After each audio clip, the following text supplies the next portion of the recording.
Hello, my dear students. My name is Wasim, and welcome back you in one more new video. तो आज मैं एक नया video कर रहा हूँ। तो इसमें मैं आपको CBSE का जो ऑल इंडिया में एग्ज़ाम हुआ था 2 दिसंबर को, उसका जो पेपर था उसका एनालिसिस करने जा रहा हूँ। तो हो सकता है कि ये पेपर कहीं जगह भी एक जगह हो, कहीं जगह हो, बहुत जगह भी पेपर सेम होगा। तो आपको यहाँ पे आपके करेक्ट आंसर मिलेंगे, आपको अपनी परफॉर्मेंस जानने की एक मौका मिलेगा। तो मैं यहाँ पे एनालाइज़ कर रहा हूँ क्वेश्चन पेपर। तो अगर आप चैनल देख रहे हैं, अगर आपने सब्सक्राइब नहीं किया तो प्लीज़ मेरे चैनल को सब्सक्राइब कीजिए, लाइक कीजिए और इस चैनल को जितना हो सके उतना अपने दोस्तों में अपने सिस्टर ब्रदर्स को शेयर कीजिए ताकि उनको हेल्प मिल सके। तो यहाँ पे जो टर्म 1 का पेपर जो पूरे इंडिया में हुआ था उसका मैं एनालिसिस करने जा रहा हूँ। तो ये टर्म 1 है। This paper I got from one of my student. तो साइंस 60 क्वेश्चंस दिए गए हैं यहाँ पे। तो 60 के 60 जो क्वेश्चंस है उसका मैं आपको आंसर बताने जा रहा हूँ। तो जहाँ पे एक्सप्लेनेशन की ज़रूरत है तो एक्सप्लेनेशन करूँगा, जहाँ पे नहीं है तो आंसर मैं डायरेक्ट बोलते जाऊँगा। तो अगर आपका पेपर सेम है तो आप मार्क करते जाइए और अपने आंसर जान लीजिए। यहाँ पे सेक्शन ए में जो पहला क्वेश्चन दिया गया है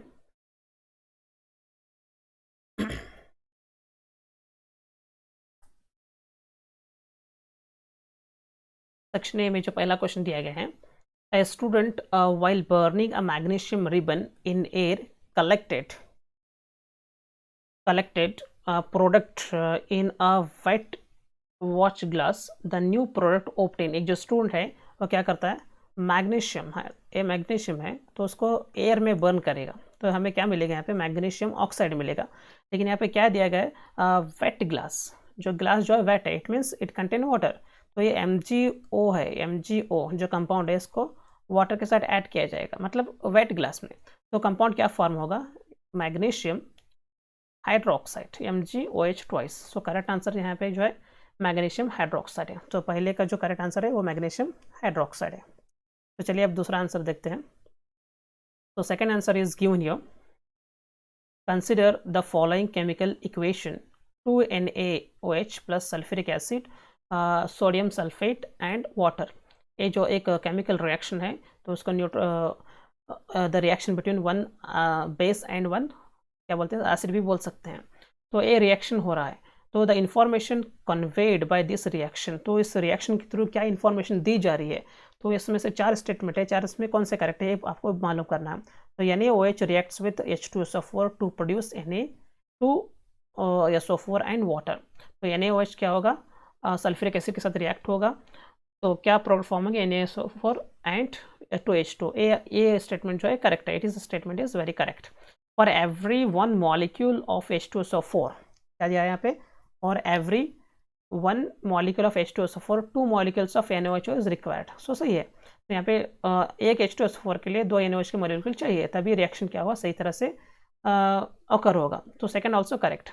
third statement is acids and bases are non ionic in nature, it is wrong and this is not a redox reaction, it is also not suitable. तो यहाँ पे जो सबसे करेक्ट जो है तो 1 एंड 2 ऑप्शन में देखिए, 1 and 2, second and 3, third and 4 and first and 4, तो ये रॉन्ग है।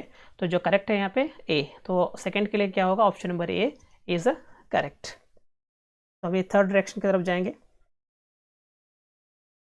देखो यहाँ पे थर्ड डायरेक्शन में क्या दिया है, थर्ड क्वेश्चन में select the correct matching in the following table in connection with given chemical reaction. तो यहाँ पे केमिकल रिएक्शन दिया गया है, तो ये केमिकल रिएक्शन क्या है, कॉपर सल्फेट आयरन के साथ रिएक्ट होगा तो क्या फॉर्म होगा, फेरस सल्फेट फॉर्म होगा और कॉपर जो है रेड्यूस होगा। तो इस रिएक्शन से हमें पता चलेगा the given reaction is a displacement reaction. जो दिया गया रिएक्शन क्या है, वो डिस्प्लेसमेंट रिएक्शन है। तो हमें यहाँ पे 2 ऑप्शन दिखाई दे रहे हैं, एक है और एक है, तो हम दोनों को जांच करेंगे अभी।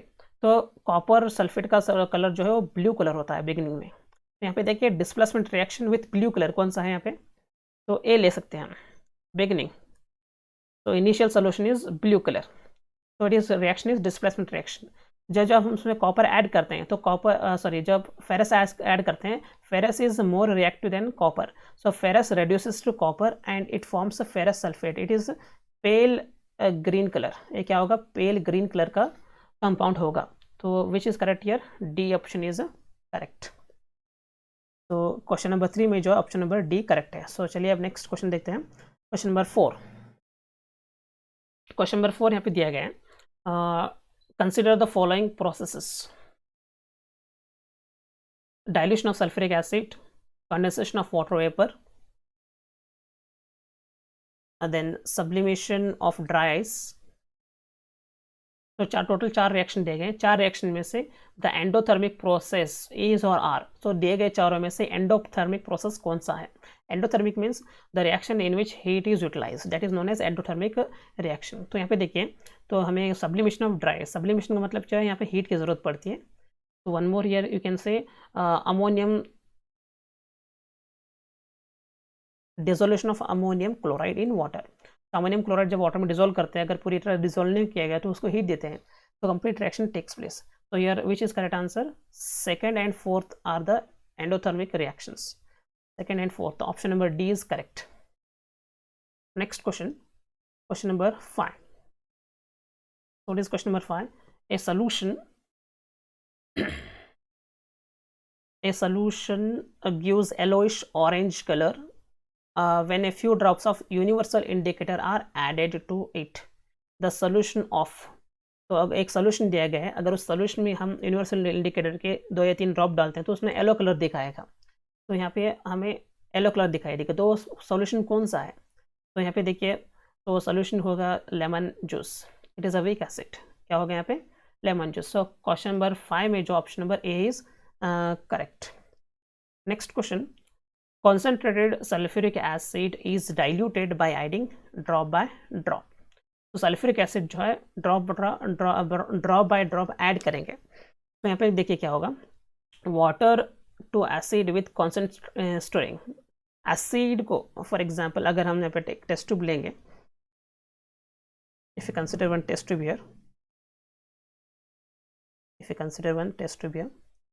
तो ऑलरेडी इसमें अगर वाटर है, अगर हमें एसिड डालेंगे तो उतना फ़र्क नहीं पड़ेगा, तो वो भी एसिड हमें क्या टेस्ट ट्यूब की साइड से छोड़ना पड़ेगा।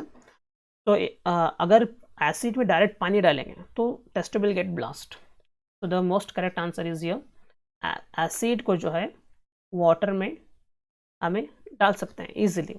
तो by the side of the test tube यहाँ से डालना है। सो वाटर यहाँ पे है, तो यहाँ से हमें क्या है H2SO4 डाल सकते हैं, that is also side of the test tube and with constant stirring. So this is correct method of addition of water, addition of or making a solution diluted. Next is question number 7. Absence of tartaric acid in baking powder makes the taste of the cake bitter due to presence of. Due to absence of tartaric acid in baking powder makes the taste of cake bitter. अगर baking powder में tartaric acid नहीं है तो cake का जो स्वाद होगा कड़वा हो जाएगा। तो उसका कारण क्या है उन्होंने पूछा है। तो यहाँ पे आंसर हम लिख सकते हैं sodium carbonate. So sodium carbonate is correct answer. 7 को जो है आंसर डी होगा, D answer is correct. Now see your next is a very easy question, the pH of acid rain approximately. Acid rain का pH पूछा गया है। तो अगर हम यहाँ पे देखेंगे, so we can write here pH of neutral solution is neutral is you can say 6 neutral. So pH of is neutral solution.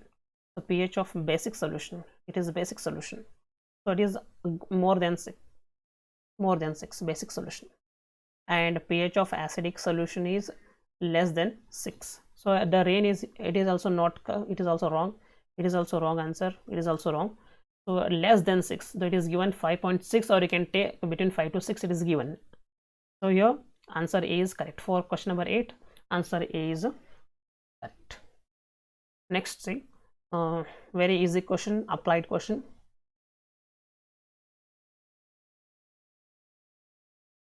Salt A commonly used in food products is a reactant to produce salt B. Salt B is used in kitchen for making tasty crispy pakoras. Salt B on heating converts into another salt C which is used in manufacturing of glass. तो यहाँ पे कितने 3 salt हैं। तो यहाँ पे एक easily आपको टेक्निक मालूम पड़नी चाहिए कि कॉमनली यूज। तो कॉमनली यूज मीन्स कौन सा आएगा? हमारे यहाँ पे NaCl आएगा। तो NaCl is a common salt, ठीक है। Again it is used making second salt B is salt A is use to produce salt B.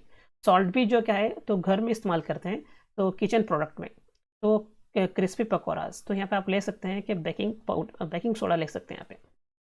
तो second is your sodium hydrogen carbon. First is NaCl, sodium hydrogen carbonate. So these are the two correct answers. By using these two, it is prepared. Sodium carbonate. So which is correct answer here? Sodium chloride, it is common salt.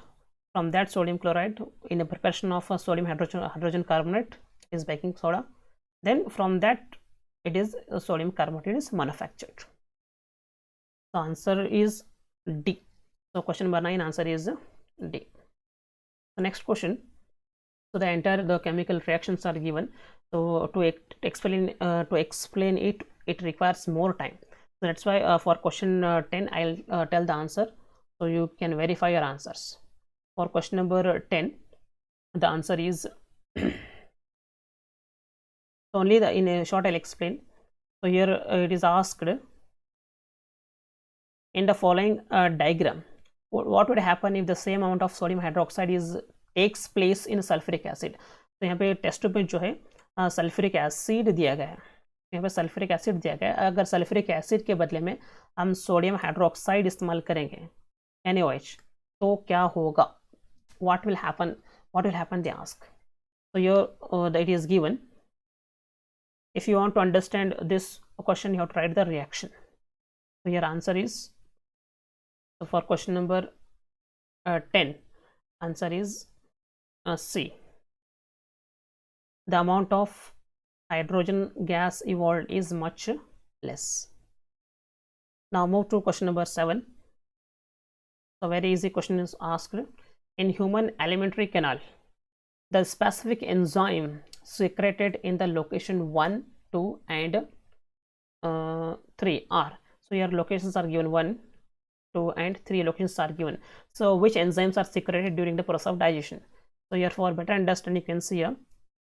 So here there is a bile duct. You can write here, this is bile juice or bilirubin acid.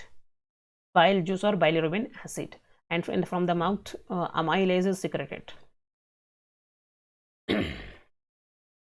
From the mouth, amylase is secreted. Amylase enzyme. And here third, it is a pancreas. So from pancreas, trypsin is secreted. Trypsin. See which is correct? Amylase, bilirubin acid and trypsin. Amylase, bilirubin acid and trypsin. Where it is amylase? This is B. B is correct answer. Amylase, bilirubin acid and trypsin. So for question number 11, option B is correct. So for question number 13, the sequence of anaerobic respiration in our muscle cells during the heavy exercise. So when you're doing heavy exercise, our muscles does not get, during heavy exercise our muscle does not get oxygen. So what the body muscles, they produce the oxygen by using anaerobic respiration. So which are the sequence correct? It is asked here. So here in question number 12, option A is correct. Now moving towards question number 13, here it is asked, the separation of right side and left side of human heart is useful. So right side and left side, so chambers are there in human heart. So it is asked that, so a right side and left side of human heart is useful separation. Keep oxygenated blood from mixing with deoxygenated blood. So oxygenated blood deoxygenated blood से मिल नहीं सकता. यहाँ पे एक दिया गया है, allow a slow supply of oxygen. It is wrong. Supply of energy to animals with a low need often change in their body temperature. So here most correct answer is 13. 13 is answer is A. The next question, 14. In a spring, sugar stored in a root or stem, a tissue of the plant transported to the buds. For what purpose it is asked? So your option A is correct. The energy need of the bird to grow. So this question is this is correct answer for question number 14. Answer क्या होगा? Question number A होगा. थोड़ा अभी fast करेंगे क्योंकि अगर detail में explanation गया तो वीडियो बहुत बड़ा हो जाएगा. और आप लोग देखने के लिए बोर हो जाओगे।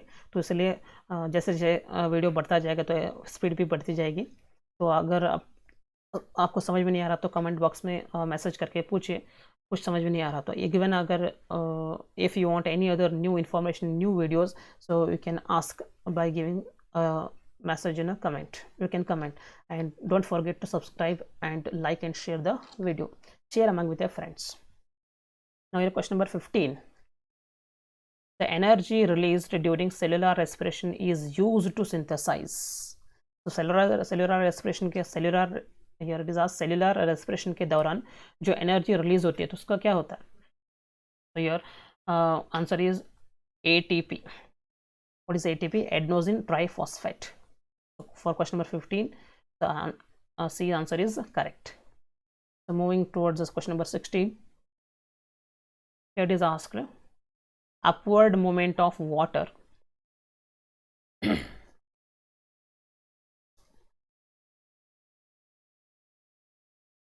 upward movement of water in tall trees is due to. So all the questions are options are there: translocation, excretion, and photosynthesis, transpiration. So these are not valid. A is not valid, wrong. C also wrong, and B also wrong. So transpiration is the correct answer. So what is the meaning of transpiration? Loss of water by the plants. Even you can say rising of water due to capillary reaction, also known as a transpiration. So the correct explanation you get in cohesive theory. So there is a cohesion tension theory is there. So from that you get a correct answer. So there is much explanation is required for that. So that's why giving the direct answer. तो उसके explanation ज़्यादा लगेगा, तो यहाँ पे जो answer होगा transpiration. तो transpiration is correct answer. Movement of water from a root to the all part of the plant, that is known as transpiration. So here this action takes place due to capillary action. So next question is question number 17. Question number 17. If a lens and a spherical mirror both have the focal length 15 cm, अगर एक lens है या तो mirror है उसका focal length जो है -15 centimetre दिया गया है, then it may be concluded at. तो हम क्या कंक्लूजन उसमें निकाल सकते हैं? What is our conclusion? देखिए यहाँ पे both are concave. So the lens concave and mirror is convex. The lens is convex and the mirror is concave. Both are convex. So here one is asked, एक जो mirror दिया गया है, एक जो है लेंस दिया गया है, दोनों का फोकल लेंथ नेगेटिव है. तो हम क्या इसका आंसर लिख सकते हैं? here option question number 17 में जो option number A is correct. Both are concave. तो कॉन्केव मिरर का या कॉन्केव लेंस का जो फोकल लेंथ जो नेगेटिव रहता है. सो बिकॉज क्यों नेगेटिव रहता है? Just I will draw here. It is lens और mirror you can take. So here focus of both lens and mirror here in cases lies behind or left side of the object or mirror or lens. So it is a focal length. So it is negative focal length. That's why option A is correct. Next here, question number 17. Sorry, question number 18. 17 हो गया, अभी 18 question number. Question number is 18.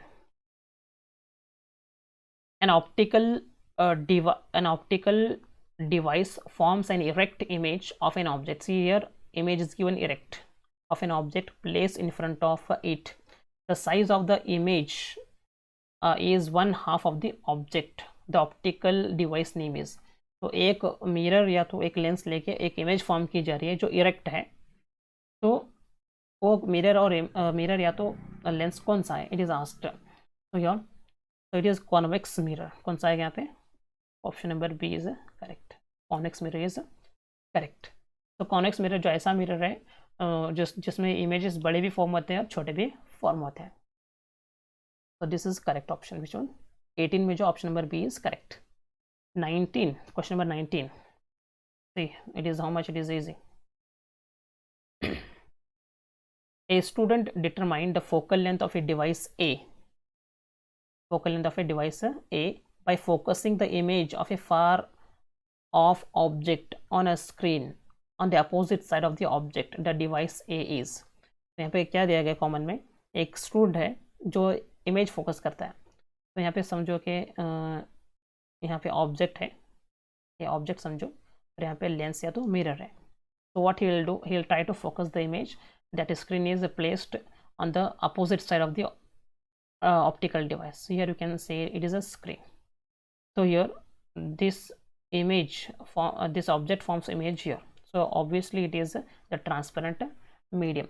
So here in the question number 19 option number C is correct. क्या होगा? Option number C correct होगा. आगे बढ़ते हैं. 19 में जो है option number C is correct. 20. तो it is very easy question. अगर आपने आंसर नहीं लिखा होगा तो बहुत ही गलती की होगी आपने. So when light is incident on a glass slab, incident ray, refracted ray and emergent ray are in three media A, B and C. Say that A is N1, B is N2 and C is N3. The refractive indices of A, B and C respectively and the emergent ray is parallel to the incident ray. Which of the following statement is true?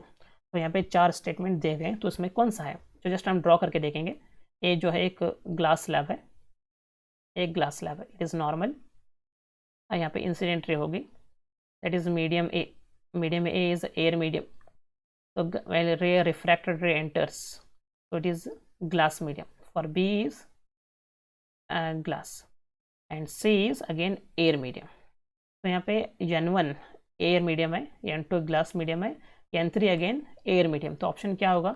N1 is equal to N3. दोनों correct है. ठीक है, N1 is equal to N3. और refract index is here of the glass. ये दोनों का जो refract index है किससे कम होगा? ग्लास से, that is N2. The refract index of air is 1 but glass is 1.5. Which statement is correct here? Statement D is correct. So in question number 20 D is correct option.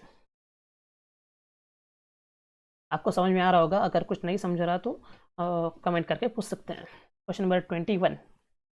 The image of a candle flame formed by a lens obtained on a screen placed on the other side of the lens according to new Cartesian sign convention. The image of the image is 3 times the size of the flame, then the lens is. तो यहाँ पे answer आप आसानी से जान सकते हैं. तो डायग्राम ड्रॉ कीजिए, आंसर पता चल जाएगा. तो अगर आप बताना चाहते हो आंसर बता भी सकते हैं. तो option C is correct. Convex and magnification is -3. Moving towards next question. तो यहाँ पे 21 क्वेश्चन नंबर 21 में जो ऑप्शन नंबर सी करेक्ट है. तो आगे बढ़ते हुए क्वेश्चन नंबर 22 है. तो यहाँ पे हमें थोड़ा सॉल्व करना पड़ेगा तभी पता चलेगा. So we need a solution here. तो here the question is given the power of the combination of 2 lenses. 2 lenses है जो कॉम्बिनेशन में है. It means P equal to P1 plus P2. 2 lenses are in contact. Power contact is +1D. The focal length of one of the lens of the combination is 20 centimeter. The focal length of the other lens you have to find out. ऐसा कैसा करेंगे? देखिए अब यहाँ पे क्या है, just I solve here. P equal to P1 plus P2. तो 2 लेंसेज हैं जिनका पावर है कॉम्बिनेशन में है. यहाँ पे 2 लेंसेज हैं तो इनका पावर ऑफ कॉम्बिनेशन दिया गया कितना है? 10 है. कितना है? सॉरी वह 1 है. तो एक लेंस का जो है यहाँ पे फोकल लेंथ दिया गया है. इंस्टेड ऑफ पावर दिया है गिवन द फोकल लेंथ. तो you have to find out the focal length of another lens. तो यहाँ पे सिंपली आपको क्या करना होगा, यहाँ पे देखिए पावर ऑफ ए लेंस का फॉर्मूला क्या है? P इक्वल टू 1/f है. तो P की जगह 1/f भी लिख सकते हैं. 1/f इक्वल टू P1 का मतलब क्या है? 1/f1. P2 का मतलब जो है 1/f2 है. तो ये जो दिया है यहाँ पे power of combination of 2 lenses is given. तो कितना दिया है? ये 1 दिया है.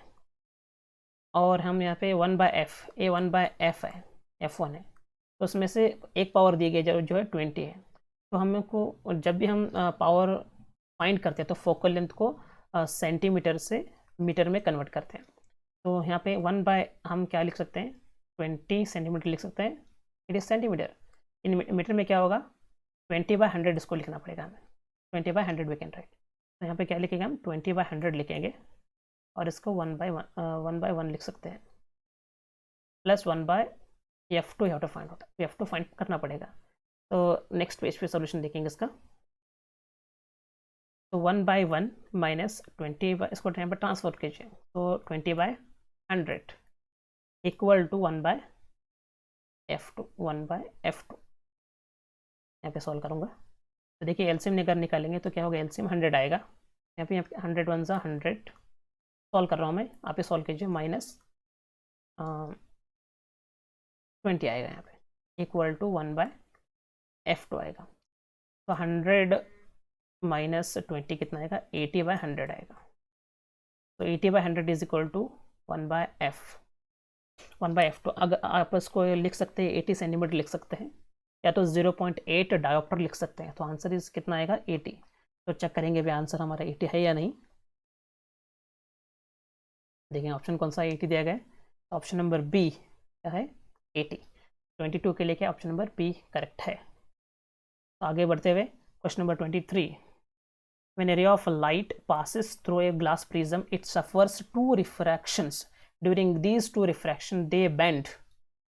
ये देखिए एक क्वेश्चन जो है मैंने ऑलरेडी एक एग्जाम के पहले एक वीडियो अपलोड किया था, उस एक्सप्लेनेशन में मैंने डिस्पर्शन ऑफ लाइट में एक क्वेश्चन बोला था कि प्रिज्म में जब रे पास होती है तो रिफ्रैक्टेड रे कहाँ पे, बेस की तरफ से बेंड होती है। तो this question asked in examination, you can check it my video, second video is there, you can check it. यहाँ पे देखेंगे एक प्रिज्म है,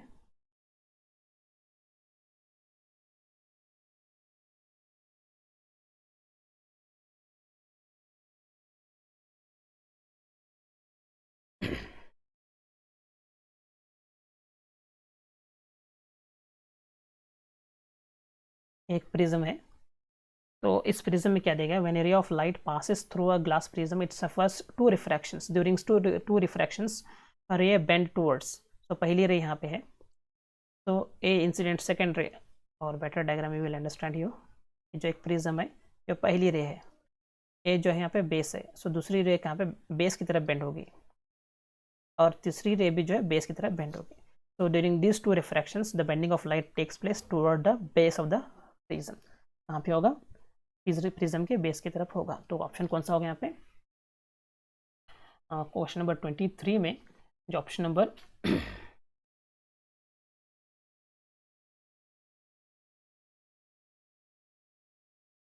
B, option number B correct होगा, towards the base in both cases, दोनों cases में जो है रे ऑफ लाइट बेस की तरफ बेंड होगी। तो बोर मत होइए, तो अभी क्वेश्चंस बाकी हैं, तो for better understanding we solve all the questions. तो यहाँ पे नेक्स्ट क्वेश्चन दिया गया वेरी इजी, ये भी जो क्वेश्चन है जो मैंने वीडियो एक्सप्लेन किया था उसमें दिया गया है, 2 astronauts the sky on the moon appears dark. तो ये क्वेश्चन एग्जैक्टली नहीं दिया मेरे वीडियो में, रिलेटेड एक्सप्लेन किया है, तो आप यहाँ पे देख सकते हैं वीडियो में जाके। तो 2 एस्ट्रोनॉट हैं, जब वो मून पे जाते हैं तो स्काई की तरफ देखते हैं, तो वहाँ पे उनको क्या क्या मिलेगा, there is no light on the moon, there is no atmosphere on the surface of moon, moon is a non-luminous object, the surface of the moon absorbs the light। तो डार्क क्यों दिखेगा, because there is no atmosphere, there is no atmosphere. 24 के लिए option number B is most correct answer. तो section यहाँ पे complete हो गया है। अगर सेक्शन ए में कुछ में डाउट है तो आप मुझे कांटेक्ट करके पूछ सकते हैं, तो विल क्लैरिफाई द डाउट्स। चलते हैं अभी क्वेश्चन सेक्शन नंबर बी की तरफ। तो सेक्शन नंबर बी में देखिए क्या है, क्वेश्चन नंबर 25 है यहाँ पे। क्वेश्चन नंबर 25 में, so when a light nitrate powder is heated in a boiling tube we observed। तो जब लेड नाइट्रेट पाउडर को टेस्ट ट्यूब में हीट किया जाता है तो हमें क्या ऑब्जर्व, हम क्या देखते हैं वहाँ पे, तो we can see here brown fumes of nitrogen, brown fumes of nitrogen oxide. क्या हुआ यहाँ पे, नाइट्रोजन ऑक्साइड के ब्राउन फ्यूम से टेस्ट ट्यूब से एवापोरेट होंगे। तो 25 के लिए क्या है, option number A is correct. Next question, question number 26, 26वें क्वेश्चन में क्या है, an aqueous solution of salt shows orange red colour when drop of universal indicator is added to it, the salt is made up of. Aqueous solution of A salt, एक salt का equation solution है, अगर उसमें red colour का indicator हम universal डालेंगे तो क्या होगा, the salt is made up of. Salt किससे बना है वो आपको मालूम करना है। तो यहाँ पे क्या रंग दिखा रहा है, रेड ऑरेंज कलर दिखा रहा है, तो आपको मालूम होना चाहिए कि रेड ऑरेंज कलर कब दिखता है। तो 26 में जो करेक्ट आंसर होगा यहाँ पे, strong acid and strong base. So it is the most correct answer, strong acid and strong base. So moving toward the question number 27. So see here there are 3 test tube. पढ़ेंगे पहले question अच्छी तरह से. 3 test tube है, ए, B and सी. तो test tube A में क्या है, देखिए इन शॉर्ट में समझाता हूँ. टेस्ट ट्यूब ए में एक कंपाउंड है, बी में एक है और सी में एक है. तो तीनों का अगर हम लिटमस से टेस्ट करेंगे तो क्या होगा. टेस्ट ट्यूब यहाँ पे देखिए, test tube A contain distil water. तो ए में क्या है, डिस्टिल वाटर है. तो बी में in an acidic solution, B में क्या है, एक एसिडिक सोल्यूशन है. तो B contain an acidic solution. तो सी में क्या है, बेसिक सोल्यूशन रिस्पेक्टिवली. सी में जो है बेसिक सोल्यूशन. तो यहाँ पे देखिए अगर इन तीनों को हम लिटमस से सोल्यूशन चेक करेंगे तो क्या होगा. तो की आंसर के हिसाब से आंसर डी दिया गया है, लेकिन मुझे आंसर ये नहीं लग रहा, क्योंकि डिस्टिल वाटर जब लिया जाता है उसको जब हम लिटमस में टेस्ट करते हैं, so it is neither acidic nor basic. So यहाँ पे कुछ भी कलर चेंज नहीं होगा. तो मेरे हिसाब से जो है 27 में ऑप्शन नंबर ए करेक्ट है. की आंसर जो दिया गया है डी दिया गया है. तो मेरे हिसाब से आंसर जो है ए करेक्ट है. नो चेंज, टेस्ट में कुछ भी चेंज नहीं होगा. तो बी में क्या है, बिकम डार्क रेड. तो यहाँ पे एसिडिक सोल्यूशन जो है डार्क दिखाएगा. सी इज बेसिक सोल्यूशन, तो litmus change to blue, becomes blue. तो मेरे हिसाब से आंसर ए करेक्ट है. जो कि आंसर जो दिए गए उसमें से आंसर डी दिखा रहा है. तो most correct you can check with your teachers और योर एल्डर्स वंस अगेन. तो if I am wrong then please guide me. तो 27 में जो है option number A is correct. Question number 28, थोड़ा फास्ट चलेंगे अभी. Given below the reaction showing the chlor alkali process. तो क्लोर एल्कली प्रोसेस का रिएक्शन दिया गया है. तो इसमें जो प्रोडक्ट फॉर्म होते हैं तो किस पे फॉर्म होते हैं. प्रोडक्ट ए, जो एक प्रोडक्ट है, बी है क्लोरीन है और सी है, ये तीनों प्रोडक्ट है वो कहाँ पे फॉर्म होते हैं. So it is anode, cathode, it is asked. So 28, just I'll give the answer, you can check it from the textbook. The answer is correct. So near cathode, anode and cathode. So A यहाँ पे होगा, B यहाँ पे होगा और C यहाँ पे होगा. So this is correct answers. So we can see question number 28, option number B is correct. Question number 29. तो ये बहुत बड़ा पिक्चर दिया गया है, रिएक्शन दिया गया है. तो देखेंगे इसमें क्या है. तो एक डायग्राम है, इसमें एक रिएक्शन है. रिएक्शन क्या है, कॉन्सेंट्रेटेड सल्फ्यूरिक एसिड है, सोडियम क्लोराइड है, तो बॉईल किया जा रहा है. और एक गार्ड है, जब गार्ड जो है कैल्शियम क्लोराइड का है एंड लिटमस पेपर ऑल्सो दिया गया है. तो आप रिएक्शन पढ़िए और इसका रिएक्शन लिखिए, तो मैं आपको आंसर दूंगा. क्वेश्चन नंबर 29 में जो है आंसर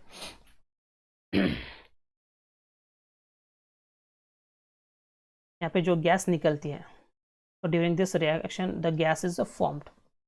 ए गैस को ड्राई करने के लिए जो है कैल्शियम क्लोराइड है. तो in total in this question is asked what is the function of calcium chloride. यहाँ पे asked in this activity diagram shown what is the role of calcium chloride. It is asked calcium chloride का role क्या है, उसका function क्या है, it is asked. तो यहाँ पे क्या है दिया गया, ड्राइंग ऑफ गैस. ऑप्शन होगा क्वेश्चन नंबर 29 में जो ऑप्शन होगा ड्राइंग ऑफ गैस. यहाँ पे मार्क करूँगा मैं, आप चेक कर लीजिए. Question number 29, okay. Option number D is sorry C is correct. तो चलते हैं आगे. Which of the following chemical is used in soda acid fire extinguisher. तो जब आग बुझाने के लिए जो एक्सटिंग्विशर इस्तेमाल करते हैं उसमें कौन सा केमिकल इस्तेमाल किया जाता है, ये उन्होंने पूछा है. तो सोडियम क्लोराइड बिल्कुल नहीं आएगा, ये भी नहीं आएगा, it is also not. So which is correct answer. 30वां करेक्ट आंसर है. बहुत ही ईजी है, बहुत ही आसान है. अगर आप छोड़ के आएंगे तो गलती किया होगा. Question number 30. तो आधे क्वेश्चन खत्म हो गए यहाँ पे. तो अगर आगे बढ़ेंगे तो most important is your assertion and reasoning based. तो यहाँ पे देखिए 31 to 34 जो क्वेश्चन हैं, ए अगर ऑप्शन ए करेक्ट है तो उसका मतलब क्या, assertion and reason are true and reason R is correct explanation for the assertion. तो B का मतलब क्या है, assertion and reason are true but reason R is not a correct answer. So like that it is given, might have been read that. So C, assertion A is a true but reason R is a false. R क्या हैगा? False होगा. Next D, assertion D का मतलब क्या? assertion अगर option D answer आएगा तो assertion A is false but reason is true. तो क्वेश्चन नंबर 31 to 34 के लिए A B C A 4 option है, A B C D. तो अब ये क्वेश्चन नंबर 31 देखेंगे हम. क्वेश्चन नंबर 31 में क्या दिया गया है?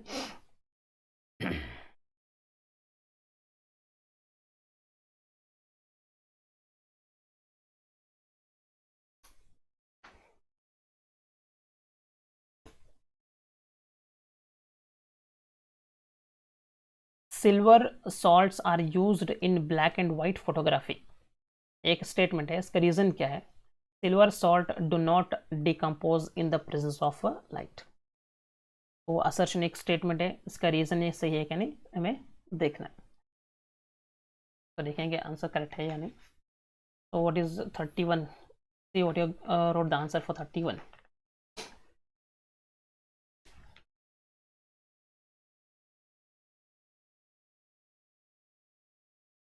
तो ये आंसर मैं आपके लिए छोड़ूंगा.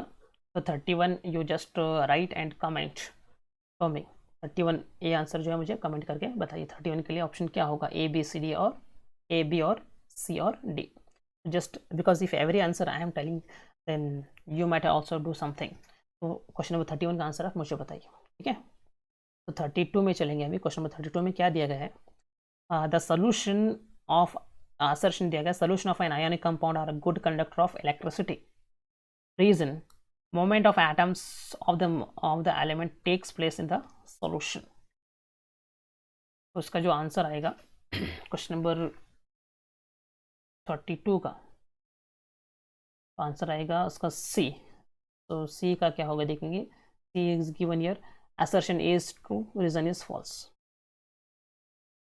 The movement of the solution of ionic compounds are good conductors. So always the ionic compounds are a good conductor. So why they are good conductor is asked. The movement of atoms element takes place in a solution. तो 32 में answer जो आएगा C आएगा. Reason is a false. तो 32 में जो है answer C आएगा. तो 33 में जो आंसर है,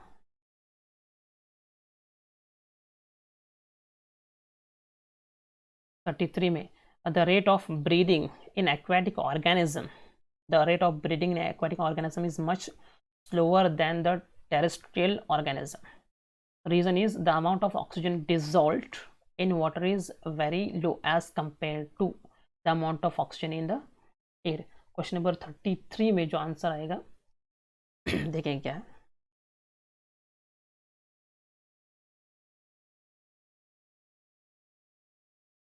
तो 33 में देखिए जो रीजन जो है करेक्ट है.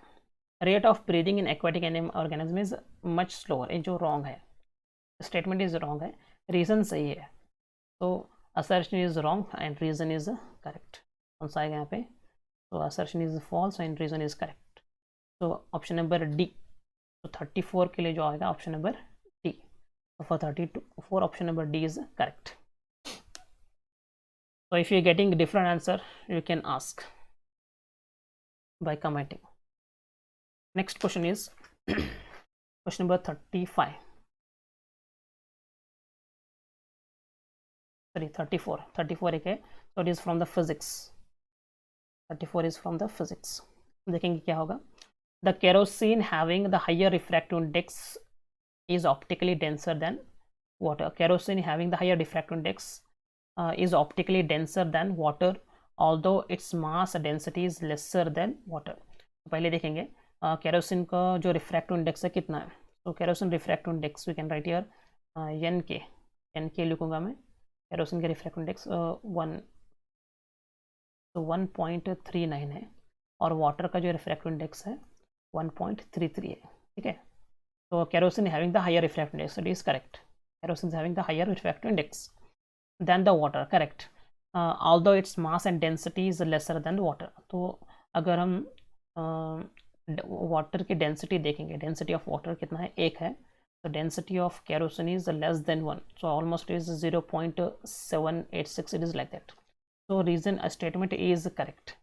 तो देखेंगे भी रीज़न क्या है। स्टेटमेंट इसका करेक्ट मिला है, reason will see the speed of light decides whether a medium is optically rare और denser and optically denser medium may not possesses greater mass. तो यहाँ पे क्या दिया गया, अगर एक ऑप्टिकल मीडियम है तो उसका वो ऑप्टिकल डेंसर होता है लेकिन उसका मास भी कम रह सकता है। So here example is kerosene, ये ऑप्टिकल डेंसर मीडियम, इसका मास वगैरह जो है कम है।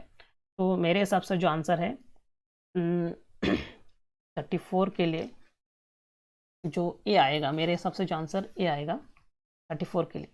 लेकिन की आंसर्स में जो दिए गए हैं ऑप्शन नंबर्स को सी दिया गया है, सॉरी बी दिया गया है। तो मेरे हिसाब से ऑप्शन नंबर ए करेक्ट है, that is assertion and reason both are true. A है। एक बार आप चेक कीजिए, मेरे हिसाब से आंसर जो है ए करेक्ट है। तो की आंसर के हिसाब से जो दिया गया है आंसर नंबर बी करेक्ट है। बी का मतलब यहाँ पे क्या दिया गया है, तो बी का मतलब दिया गया है कि assertion A and reason are true but reason is the not correct explanation of assertion A. लेकिन मुझे नहीं लगता कि ऐसा है। तो क्वेश्चन नंबर 34 में जो है मेरे हिसाब से जो आंसर कौन सा करेक्ट है, पेन चेंज करेंगे, मेरे हिसाब से जो आंसर करेक्ट है जो है ए, 34 में option number A is correct. Next we are moving towards the next question, question number 35। तो 35 में मैच द फॉलोइंग दिया गया है, match the following with column A and column 2।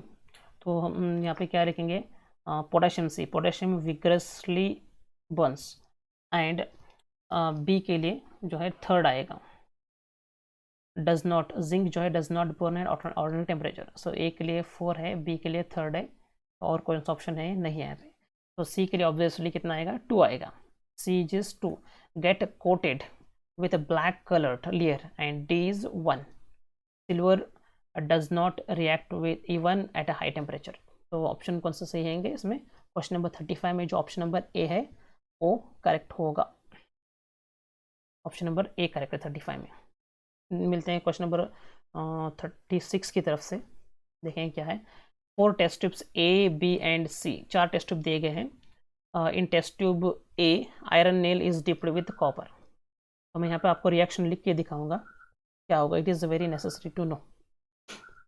Test tube A में मैं यहाँ पे लिखूंगा मैं रिएक्शन, टेस्ट ट्यूब ए में क्या है, test tube A contain, test tube A B C, in a test tube A iron nail is dipped with copper, iron nail हम लिखेंगे Fe plus dipped with copper sulphate CuSO4 solution, ये test tube A का होगा।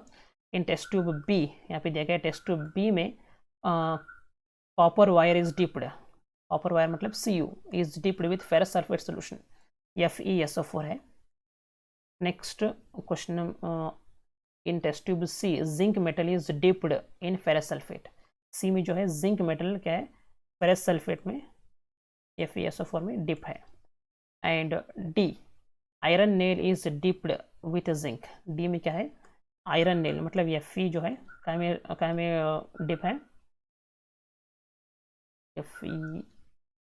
D iron nail is dipped with zinc sulphate ZnSO4, ZnSO4 के साथ dip है। तो यहाँ पे क्या दिया गया है, the reactivity order has been found to be Zn is greater than Fe is greater than Cu, मतलब Cu सबसे कम रिएक्टिव है।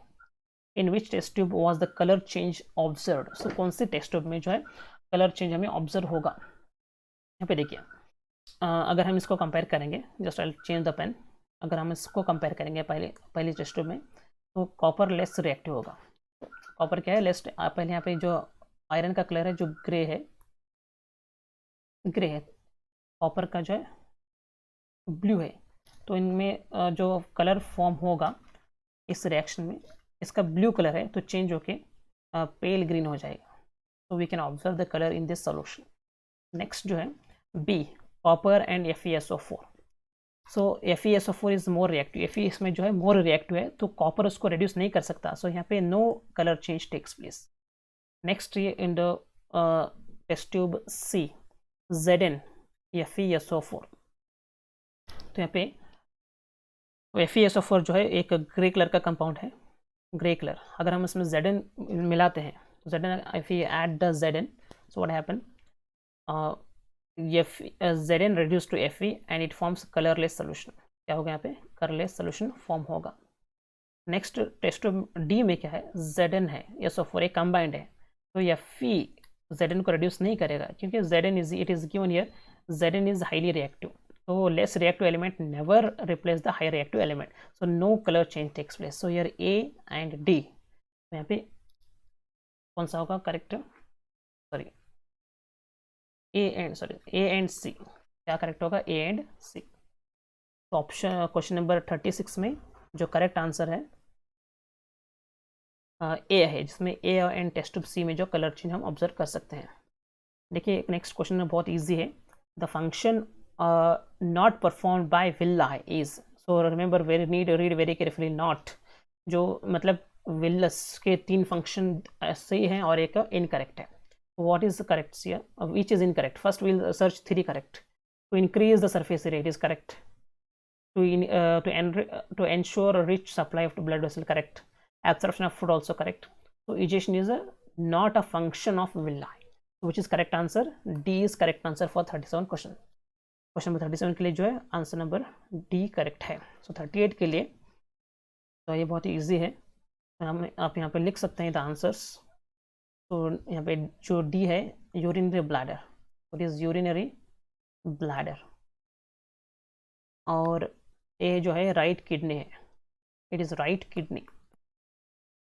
देखिए अब ए इज राइट किडनी कौन सा है यहाँ पे, और D is urinary bladder. D is urinary bladder and A is right kidney. तो यहाँ पे कौन सा ऑप्शन करेक्ट है?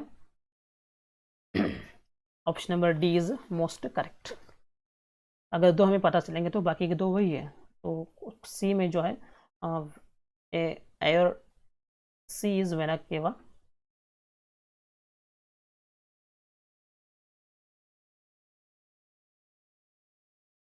Sorry C is aorta. C क्या होगा? आयोर्टा होगा. और B is vena cava. B is vena cava. तो यहाँ पे कौन सा ऑप्शन करेक्ट है? Option number D is most correct. Option D is very correct answer. So देखते देखते चैनल को सब्सक्राइब करना मत भूलिए. अगर आप अपने क्वेश्चंस और आंसर को सही तरह से जानना चाहते हैं तो चैनल को लाइक करिए, सब्सक्राइब करिए. तो आगे वीडियोस बहुत से आएंगे जो सेकंड टर्म में आपको यूज़ होंगे, जिसमें बहुत अच्छे अच्छे चैप्टर इलेक्ट्रिसिटी है, मैग्नेटिज्म है, तो उसमें ये वीडियो आपको मिल जाएंगे और अपने आप फ्रेंड से भी शेयर कर सकते हैं. आगे बढ़ते हैं. क्वेश्चन नंबर 39 में thin walled blood vessels are called. What is called the thin walled blood vessels? ऐसे ब्लड वेसल जिसकी वॉल जो है थिन होती है उनको क्या कहते हैं? It is asked. उनको क्या कहा जाता है? They are known as capillaries. Next function of lining of mucus in nasal passage. Nasal passage में जो म्यूकस का फंक्शन क्या है? It is asked. so without passing the time I'll tell the answer. See, filter the air we breathe. It is correct answer. So question number 41 में so the reaction of photosynthesis is given here. So carbon dioxide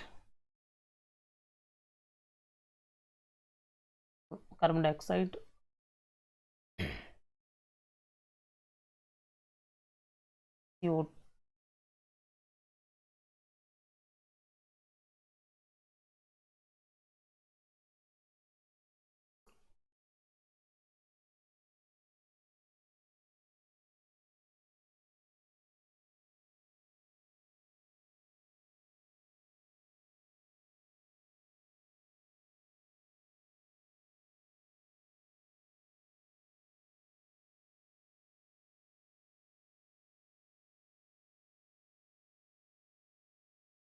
So let's wait, little bit problem arising here.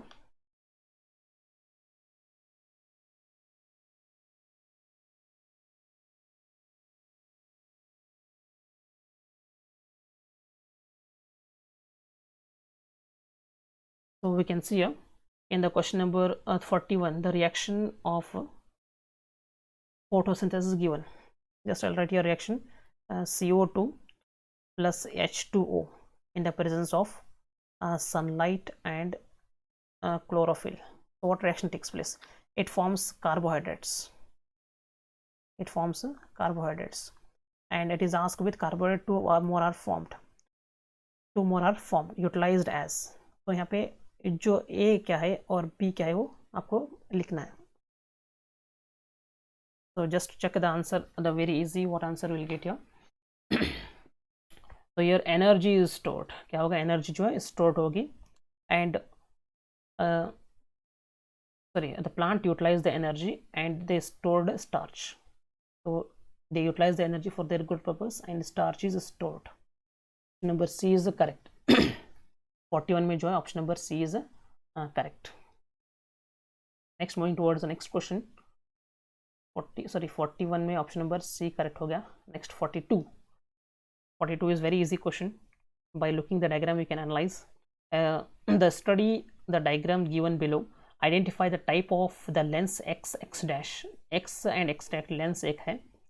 Position of the point of the principal axis o dash. o dash जो है ये principal axis है. Where the image of the object AB appears to be formed. तो ए object है यहाँ पे देखिए, ए जो है ऑप्टिक सेंटर है और इसको हम फोकस ले सकते हैं. तो here by looking this ray it appears to be this which lens, concave lens. ये जो है कॉनकेव लेंस है, लेकिन इमेज कहाँ पे फॉर्म होती है? तो यहाँ पे पहला केस होगा when object is placed between optic centre and infinity, anywhere between optic centre and infinity, where image is formed.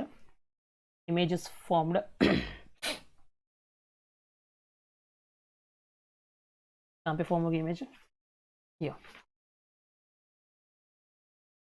It is a concave mirror and image is form between O and Y. Image यहाँ पे form होगी पहले case में. So wherever you keep the object, image always in front of a concave lens, image always form here between optic center and focus. So it is concave lens, image is formed between O and Y. Option number B is correct. For 42, option number B is correct. Next, moving toward question number 43. So here asked, so very easy question, don't make it confuse yourself. Question number 43. Please ask here, the image of an object placed in front of a concave mirror of focal length 15 cm. तो अच्छी तरह से जानकारी के लिए हम यहाँ पे एक डायग्राम ड्रॉ करेंगे. यहाँ पे ये जो है convex, sorry it is asked the mirror, ये नहीं है,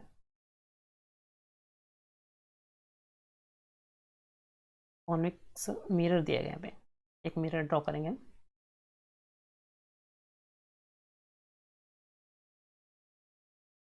कॉनकेव मिरर दिया गया है. तो फोकल लेंथ इसका कितना है?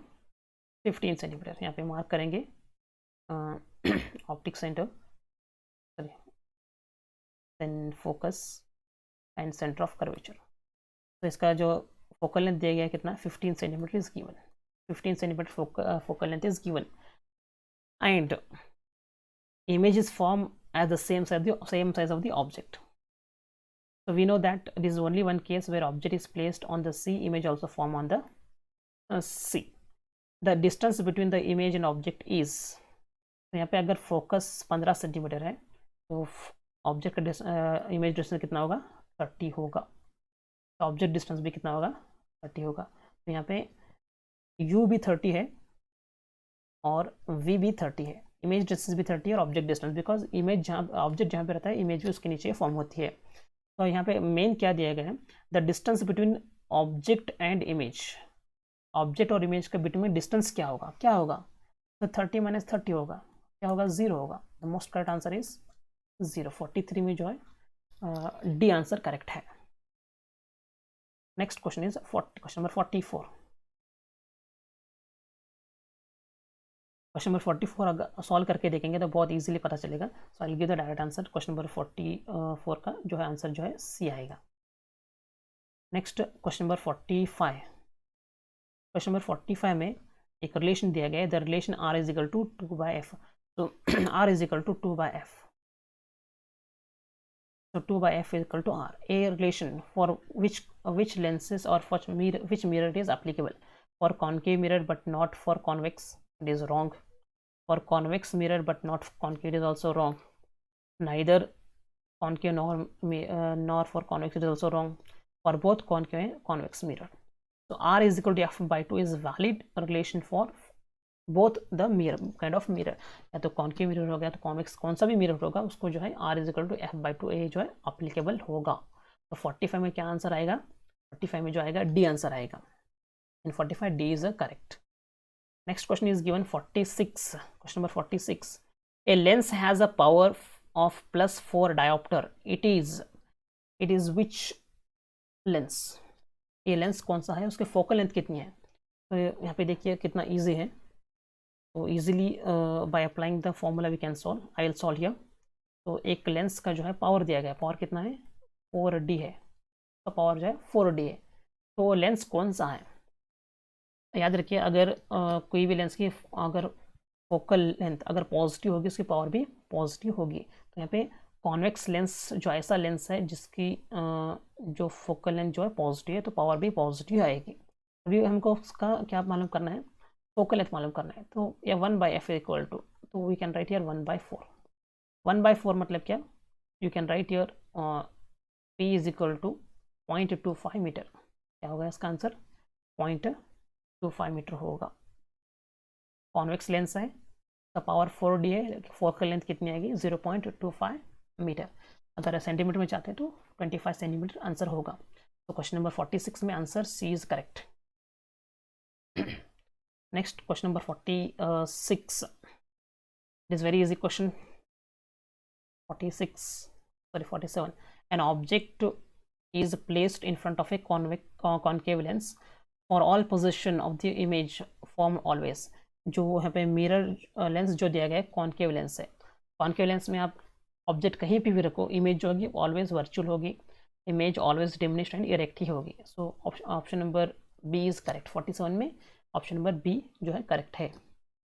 Next again very easy question, यहाँ पे देखिए क्वेश्चन नंबर 48 जो क्वेश्चन है, ये 48 क्वेश्चन है जो मैंने अपने वीडियो में लास्ट वीडियो में जहाँ पे 15 क्वेश्चंस मैंने एक्सप्लेन किए थे उसमें एक ये भी क्वेश्चन है, the twinkling of stars is due to, जो ट्विंकलिंग ऑफ स्टार है जो लाइट के कौन से फिनोमिनन से होता है ये आपको यहाँ पे लिखना है। तो यहाँ पे कौन सा है, एटमॉस्फेरिक रिफ्रैक्शन। ये क्वेश्चन ऑलरेडी मैंने बताया था, अगर आपने वीडियो देखा होगा कम से कम अगर आप ये पेपर देखेंगे तो 4 to 5 क्वेश्चंस जो मैंने जो एक्सप्लेन किया अपने लास्ट वीडियो में इसमें से ही आए हैं। अगर आप वीडियो देखे होंगे एटलीस्ट आसानी से आप 5 मार्क्स ले सकते थे। तो क्वेश्चन नंबर 48 में जो ऑप्शन नंबर डी है करेक्ट आंसर है।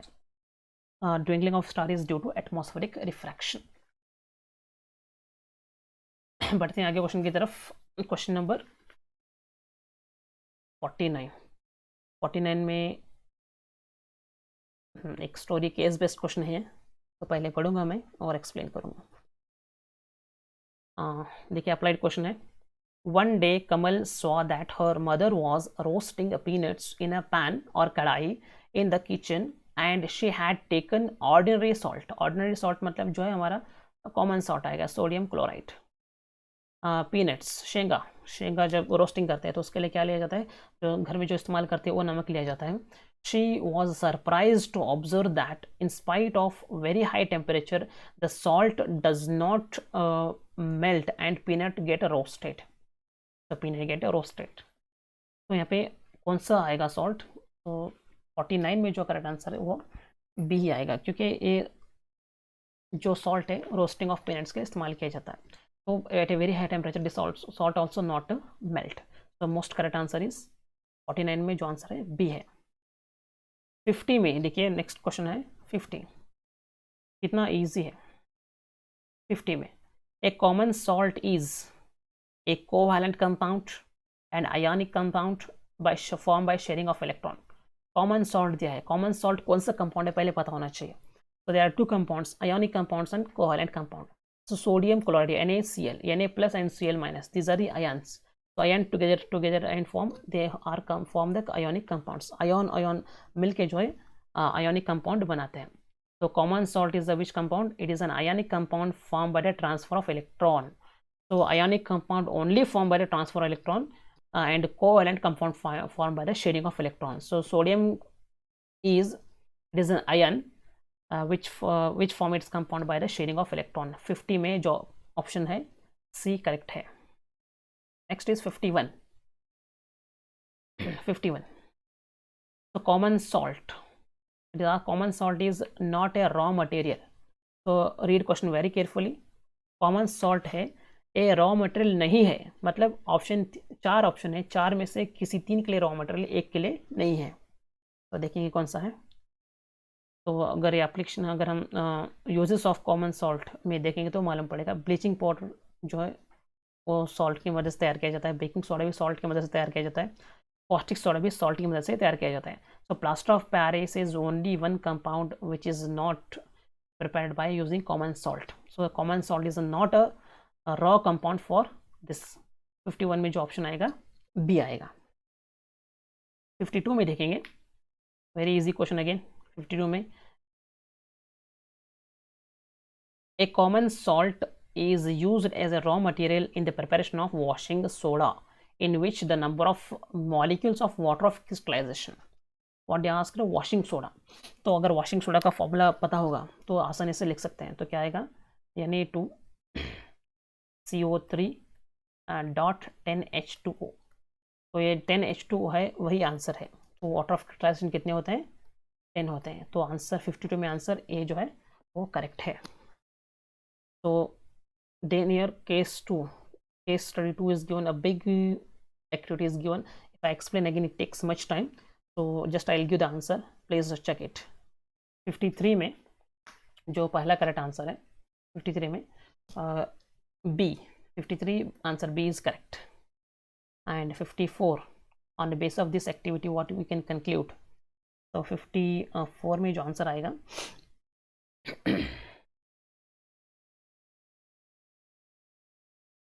on the basis of this activity we may conclude that essential factor for the photosynthesis carbon dioxide। 54 में जो आएगा ए आएगा। Next moving towards question number 55, the event that do not occur in the photosynthesis. तो photosynthesis के दौरान कौन सा event नहीं आता है, ये आपको लिखना है। तो 55 में जो ऑक्सीडेशन ऑफ कार्बन, तो कार्बन डाइऑक्साइड ये जो नहीं आएगा। Next question number 56, see it is very easy question। iodine solution gives blue black color with, iodine एक solution है, a blue black color किस में देता है। so we have the form many test to find the protein presence in the compound, to find the glucose present in the compound, to find the fats present in the compound। so here take a compound, if that compound, take this any one compound, in that we have to add the iodine solution। so if after adding iodine solution here blue black color we can see, which color, blue black। so this blue black color shows that presence of starch। क्या दिखाएगा, presence of starch. अगर किसी compound में starch मौजूद है तो iodine उसमें add करते हैं तो कलर कौन सा आएगा, ब्लू ब्लैक आएगा। तो बढ़ते हैं नेक्स्ट क्वेश्चन की तरफ से। ये भी क्वेश्चन जो मैंने एक्सप्लेन किया था, अगर आपने वीडियो देखा होगा, सॉरी ये नहीं एक्सप्लेन किया, जस्ट के बारे में बताया है। ये भी और आसान क्वेश्चन है, देखेंगे। On a sunny day Krish looked at the sky through the water fountain, was surprised to see a rainbow in the sky। Krish एक लड़का है, तो एक वाटर फाउंटेन में जो एक इमेज देखता है जो रेनबो की है, तो उसके हिसाब से क्वेश्चन दिया गया है। लोकेटेड यहाँ पे दिया गया है क्वेश्चन नंबर 57 में, the location of the sun when Krish observe the rainbow. तो जब क्रिश रेनबो को ऑब्जर्व करता है तो सन की लोकेशन कहाँ होती है। यहाँ पे मान लो एक वाटर फाउंटेन है, एक वाटर फाउंटेन है, तो यहाँ पे एक लड़का क्रिश खड़ा है, just drawing for understanding purpose. और यहाँ पे जो है क्लाउड्स है, आसमान है। तो जब क्रिश खड़ा रहता है तो यहाँ पे सन की लोकेशन पूछिए, तो क्रिश क्या करता है, यहाँ पे रेनबो देखता है, he see the rainbow in the fountain. तो सूरज की रोशनी कहाँ से आएगी, यहाँ से आएगी, यहाँ से पड़ के इसमें गिरेगी, ठीक है, because clouds are the in that easy sun rays can easily past.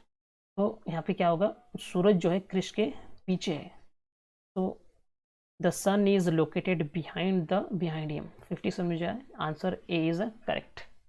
तो बढ़ते हैं आगे, वेरी इंपॉर्टेंट। ए भी मैंने अगर आपने वीडियो मेरा देखा है, सेकेंड वीडियो, इसमें एक्सप्लेनेशन दिया था, the phenomenon of light involved, the phenomena of light involved in the formation of rainbow।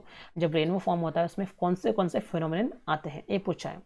तो ये अगर हम एक रेन ड्रॉप कंसिडर करेंगे, if you consider rain drop, तो यहाँ पे क्या होगा, जब रे ऑफ लाइट पहला गिरती है तो फर्स्ट रिफ्रैक्शन टेक्स प्लेस। क्या होता है?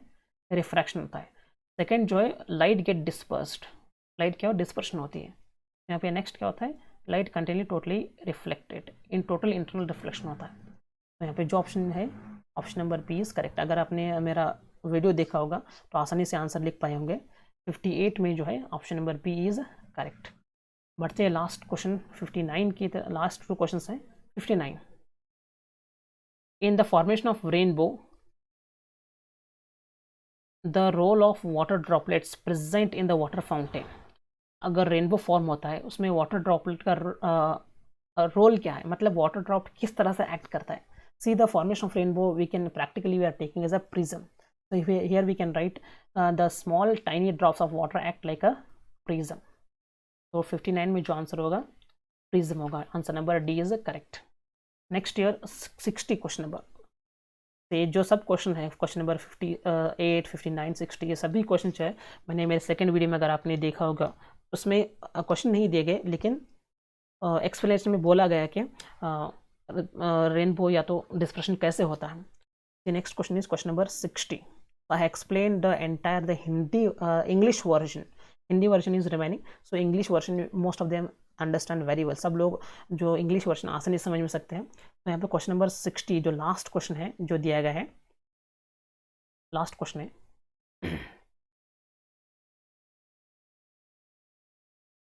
देखेंगे लास्ट क्वेश्चन क्या है।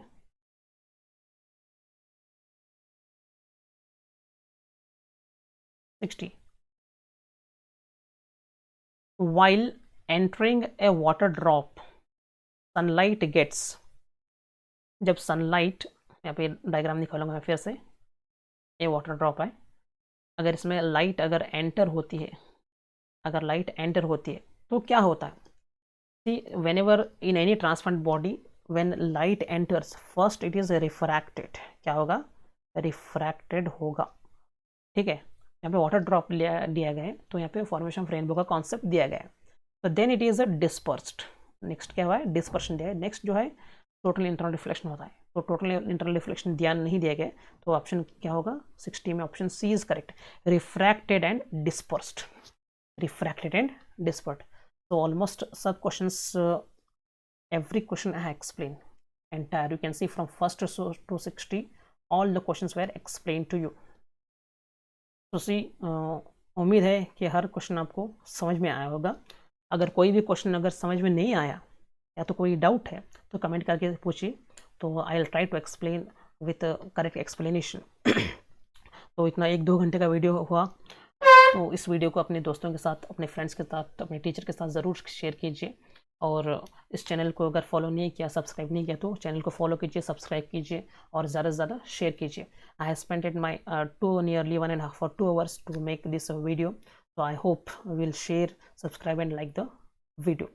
तो उम्मीद है कि आपको वीडियो पसंद आया होगा। तो फिर मिलेंगे एक और एनालिसिस में या तो और एक वीडियो में। तो ख्याल रखिए, stay happy, keep yourself safe and keep reading. I hope the result of your science is best. Check your answers. If you are getting the same set, आप अपने आंसर से चेक कर सकते हैं। और अगर आपको क्वेश्चन नंबर पेपर सेम आया है तो आप कमेंट में करके बताइए कि आपको इस क्वेश्चन पेपर में कितने आंसर्स आपके करेक्ट हैं, आप बता सकते हैं। तो उम्मीद है कि आपको वीडियो बहुत पसंद आया होगा। आगे मिलेंगे एक नई वीडियो के साथ, एक नई उम्मीद के साथ फिर मिलेंगे। See you again, take care, bye.